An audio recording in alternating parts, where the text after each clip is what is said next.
even the New York Times is now citing a study um, that doctors in China are sharing. Now, who knows what's real and what's not real out of China? But I know, again, I've said this to you. I feel like the guy in the wilderness screaming at the top of his lungs. There are people who say their lives have been saved. I know people who were treated with hydroxychloroquine, and this was way before it was being talked about in New York. They were being given it in New York with a Z-Pack, and they had dramatic recoveries. Dramatic. I'm talking about going from double pneumonia in the hospital to being released the next day. So that's optimistic. We need a little bit of optimism. Lord knows, if you watch the news, I sat through ABC World News tonight, last night for a half hour. It was so bleak and so grim and so frightening. I just immediately started feeling horrible for anybody who's watching because it doesn't seem like there's a whole lot of reason for any optimism right now. So many confused, so many questions. I was talking to my pal Joey Hudson this morning in South Carolina, who pointed out, South Carolina is being thrown into the bucket of all the states that have stay-at-home orders. In fact, even Florida Governor Ron DeSantis yesterday signed a stay-at-home order after weeks of rejecting calls for such a measure. So, as the national news media reports on that, South Carolina is in the category of stay at home orders. But that isn't really true. In South Carolina, Governor Henry McMaster has also resisted a mandatory stay at home order. And I don't even know what a stay at home order means because there are so many exceptions carved out. Even going to church, something that Vice President Pence recommends against. The vice president said, please, no more than 10 people at a time in a church. I love the ingenuity of churches that are doing things like parking lot services. Everybody stays in their car and they put up a sound system, and the pastor is in the parking lot with a sound system. Or trying to do sermons online and church services online. This is a health emergency, and here's what we're going to confront with, and this is going to be tough. And I want to open up a can of worms that is pretty complicated and troubling. But I want to take you down this path. I was listening to a guest last night. We probably ought to find him and play the clip, but I'm going to repeat it from memory. The reason I'm a little leery is I don't know what the guy's real agenda is. He was a doctor on Fox News, guesting with Martha McCallum. And I suspect he's a progressive, a lefty, because he said, well, the World Health Organization was warning us December 31st. Would you stop with the warnings? And everybody knew, because the whole world has been caught by surprise by this. And I'm so sick of the politicization of this issue. I'm so tired of hearing Trump knew people died. And then we got to turn around and remind you about all the city, state, and federal leaders like Pelosi, de Blasio, even Dr. Fauci on January 26th.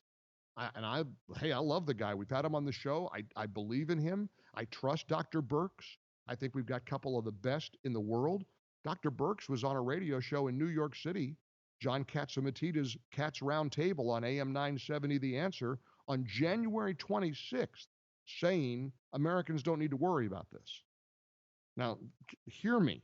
One of the top infectious disease specialists in the world, January 26th, when you hear people say everybody knew about this going back to December 31st, they are misinforming you. Okay? I don't know many that are smarter or more respected than Anthony Fauci. Here's cut number 7. This is from John Katzimatidis' Cats Roundtable. He's on in the mornings, on Sunday mornings, right after my buddy Frank Morano's show. Frank does like a Sunday morning all-night show that is wonderful. Frank's on from Sundays from 3 to 8:30 a.m. And then John Katzimatidis is every Sunday morning at 8:30. He's an amazing guy. He's a billionaire, owns the Gristedes supermarket chain, and an entrepreneur, and bought another radio station in New York. He's a very well-connected Republican mega success story. And he likes to do this radio show. On January 26th, here he is with Dr. Anthony Fauci. So it's an evolving situation, John, of a virus that has been essentially non existent in humans until it made this jump in China. And now we have on our hands an outbreak. Having said that, getting back to your first question, it isn't something that the American public needs to worry about or be frightened about because we have ways of preparing, of screening, of people coming in, and we have ways of responding, like we did with this one case in Seattle, Washington, who had traveled to China and brought back the infection. That's Dr. Fauci on January 26th. So when you hear people say everybody knew this was coming, that is untrue.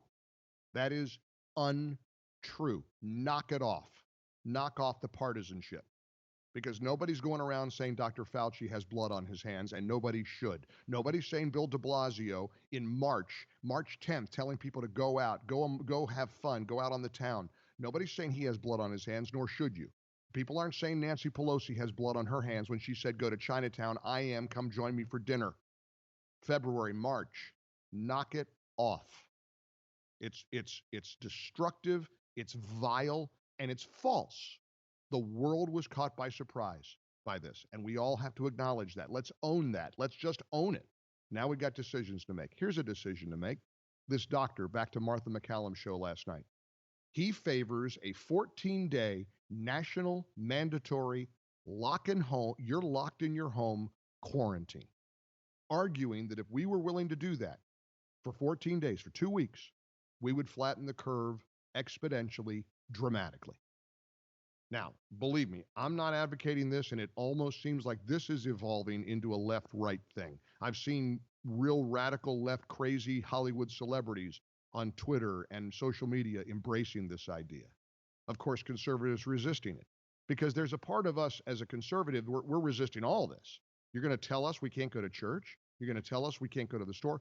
Here's the argument. And at this point, as crazy as it kind of seems, nothing is going to surprise me anymore. Nothing. 2 weeks lockdown. This doctor said you've got patrol cars patrolling the empty streets of America, presumably to arrest, maybe incarcerate anybody who even leaves their home during this hypothetical 14-day period.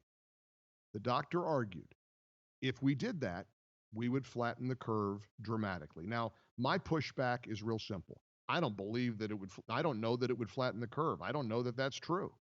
I don't know that that's how you get ahead of it.